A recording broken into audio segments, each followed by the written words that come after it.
秋天的咳嗽要分热咳和寒咳。寒咳的表现呢是受凉造成的，嗓子是刺痒，鼻涕比较多，但是是清鼻涕，会有白痰。那么这种症状呢，可以用冰糖炖梨，在梨的当中呢可以放花椒，记住是花椒，不是川贝。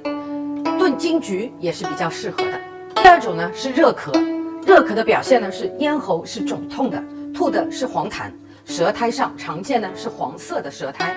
针对热咳呢，做冰糖炖梨放的就是川贝了。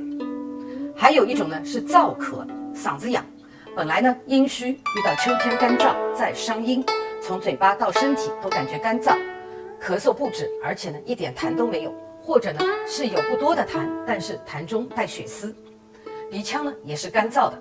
那这种呢，在冰糖炖雪梨的时候呢，里面可以加石斛或者麦冬以及玉竹。